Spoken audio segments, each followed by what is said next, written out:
ओम नमो भगवते वासुदेवाय। अब सुनते हैं श्रीमद् भागवत सुधा सागर का तीसरे स्कंद का 24वां अध्याय, जिसका नाम है श्री कपिल देव जी का जन्म। श्री मैत्री जी कहते हैं, उत्तम गुणों से सुशोभित मनु कुमारी देवहूति ने जब ऐसी वैराग्य युक्त बातें कही, तब कृपालु कर्दम मुनि को भगवान विष्णु के कथन का स्मरण हो आया और उन्होंने उससे कहा। कर्दम जी बोले, दोष रहित राजकुमारी, तुम अपने विषय में इस प्रकार खेद न करो। तुम्हारे गर्भ में अविनाशी भगवान विष्णु शीघ्र ही पधारेंगे। प्रिय, तुमने अनेक प्रकार के व्रतों का पालन किया है, अतः तुम्हारा कल्याण होगा। अब तुम संयम, नियम, तप और दान आदि करती हुई श्रद्धा पूर्वक भगवान का भजन करो। इस प्रकार आराधना करने पर श्री हरि तुम्हारे गर्भ से अवतीर्ण होकर मेरा यश बढ़ावेंगे और ब्रह्म ज्ञान का उपदेश करके तुम्हारे हृदय की अहंकार में ग्रंथि का छेदन करेंगे। श्री मैत्री जी कहते हैं, विदुर जी, प्रजापति कर्दम के आदेश में गौरव बुद्धि होने से देवहूति ने उस पर पूर्ण विश्वास किया और वह निर्विकार जगत गुरु भगवान श्री पुरुषोत्तम की आराधना करने लगी। इस प्रकार बहुत समय बीत जाने पर भगवान मधुसूदन कर्दम जी के वीर्य का आश्रय ले उसके गर्भ से इस प्रकार प्रकट हुए, जैसे काष्ठ में से अग्नि। उस समय आकाश में मेघ जल बरसाने हुए गरज गरज कर बाजे बजाने लगे। गंधर्वगण गान करने लगे और अप्सराएं आनंदित होकर नाचने लगी। आकाश से देवताओं के बरसाए हुए दिव्य पुष्पों की वर्षा होने लगी। सब दिशाओं में आनंद सा छा गया। जलाशयों का जल निर्मल हो गया और सभी जीवों के मन प्रसन्न हो गए। इसी समय सरस्वती नदी से घिरे हुए कर्दम जी के उस आश्रम में मरीचि आदि मुनियों के सहित श्री ब्रह्मा जी आए।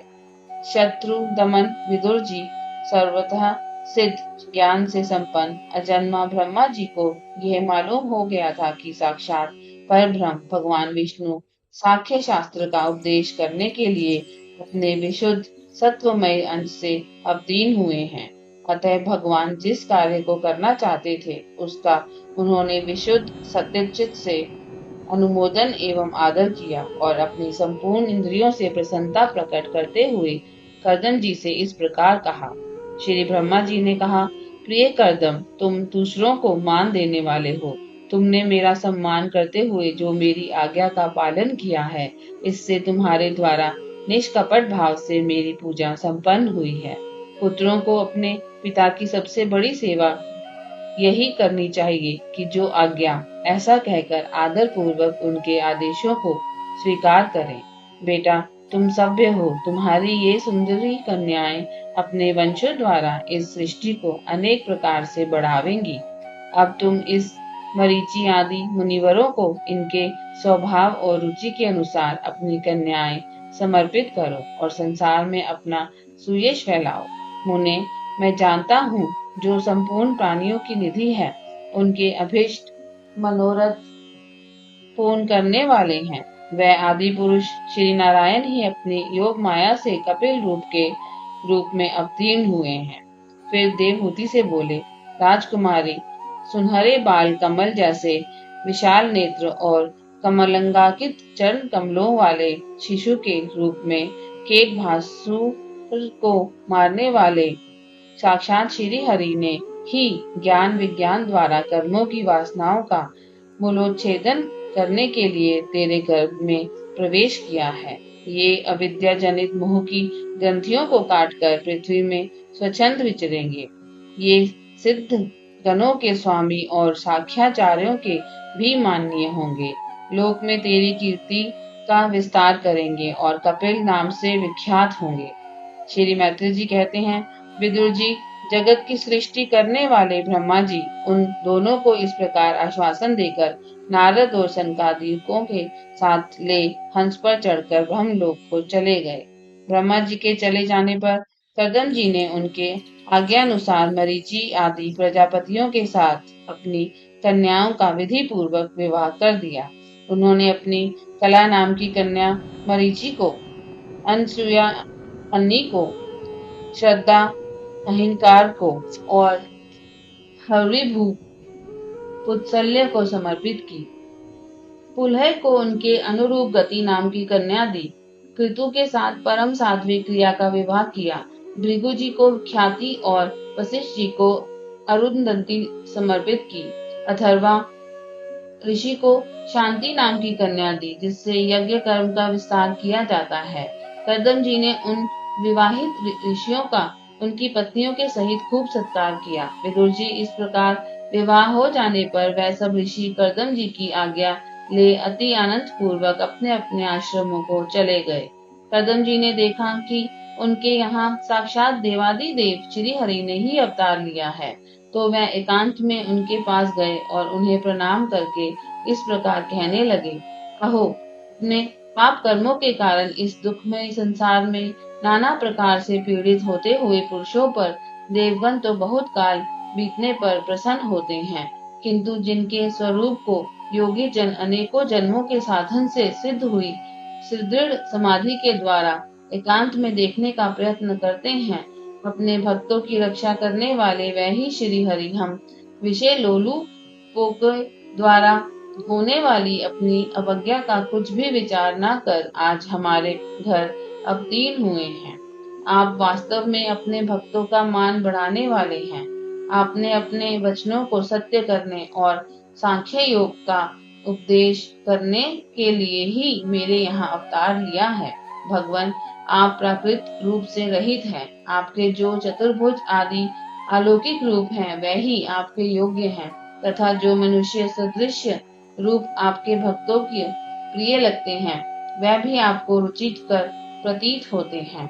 आपका पाद पीठ तत्व ज्ञान की इच्छा से विद्वानों द्वारा सर्वदा वंदनीय है, तथा आप ऐश्वर्य, वैराग्य, यश, ज्ञान, वीर्य और श्री इन 6 ऐश्वर्यों से पूर्ण है।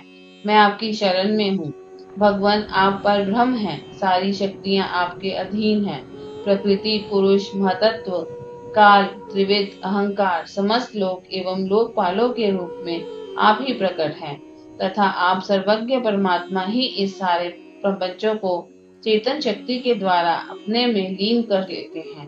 अतः इन सब से परे भी आप ही हैं। मैं आप भगवान कपिल की शरण लेता हूँ। प्रभु, आपकी कृपा से मैं तीनों ऋणों से मुक्त हो गया हूँ और मेरे सभी मनोरथ पूर्ण हो चुके हैं। अब मैं संन्यास मार्ग को ग्रहण कर आपका चिंतन करते हुए शोक रहित होकर विचरूंगा। आप समस्त प्रजाओं के स्वामी हैं, अतएव इसके लिए मैं आपकी आज्ञा चाहता हूँ। श्री भगवान ने कहा, मुने, वैदिक और लौकिक सभी कर्मों में संसार के लिए मेरा कथन ही प्रणाम है। इसलिए मैंने जो तुमसे कहा था कि मैं तुम्हारे यहाँ जन्म लूंगा, उसे सत्य करने के लिए ही मैंने यह अवतार लिया है। इस लोक में मेरा ये जन्म लिंग शरीर से मुक्त होने की इच्छा वाले मुनियों के लिए आत्मदर्शन में उपयोगी प्रकृति आदि तत्वों का विवेचन करने के लिए ही हुआ है। आत्मज्ञान का ये सूक्ष्म मार्ग बहुत समय से लुप्त हो गया है। इसे फिर से प्रवर्तित करने के लिए ही मैंने ये शरीर ग्रहण किया है। ऐसा जानो मुने, मैं आज्ञा देता हूँ, तुम इच्छानुसार जाओ और अपने संपूर्ण कर्म मुझे अर्पण करते हुए दुर्जय मृत्यु को जीतकर मोक्ष पद प्राप्त करने के लिए मेरा भजन करो। मैं स्वयं प्रकाश और संपूर्ण जीवों के अंतःकरणों में रहने वाला परमात्मा ही हूँ। अतः जब तुम विशुद्ध बुद्धि के द्वारा अपने अंतःकरण में मेरा साक्षात्कार कर लोगे, तब सब प्रकार के शोक से छूटकर निर्भय पद प्राप्त कर लोगे। माता देवहूति को भी मैं संपूर्ण कर्मों से छुड़ाने वाला आत्मज्ञान प्रदान करूंगा, जिससे यह संसार रूप भय से पार हो जाएगी। श्री मैत्री जी कहते हैं, भगवान कपिल के इस प्रकार कहने पर प्रजापति कर्दम जी उनकी परिक्रमा कर प्रसन्नता पूर्वक वन को चले गए। वहां अहिंसामय संन्यास धर्म का पालन करते हुए वह एकमात्र श्री भगवान की शरण हो गए तथा अग्नि और आश्रम का त्याग करके निसंग भाव से पृथ्वी पर विचरने लगे। जो कार्य कारण से अतीत है, सत्वादि गुणों का प्रकाशक एवं निर्गुण है और अनन्य भक्ति से ही प्रत्यक्ष होता है, उस परब्रह्म में उन्होंने अपना मन लगा दिया।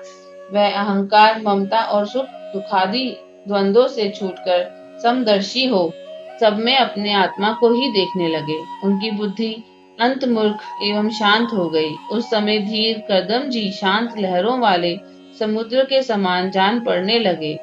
परम भक्ति भाव के द्वारा सर्वांतर्यामी सर्वज्ञ श्री वासुदेव में चित्त स्थिर हो जाने से वह सारे बंधनों से मुक्त हो गए। संपूर्ण भूतों में अपने आत्मा श्री भगवान को और संपूर्ण भूतों को आत्मस्वरूप श्री हरि में स्थित देखने लगे। इस प्रकार इच्छा और द्वेष से रहित सर्वत्र समबुद्धि और भगवत भक्ति से संपन्न होकर श्री कदम जी ने भगवान का परम पद प्राप्त कर लिया। ओम नमो भगवते वासुदेवाय।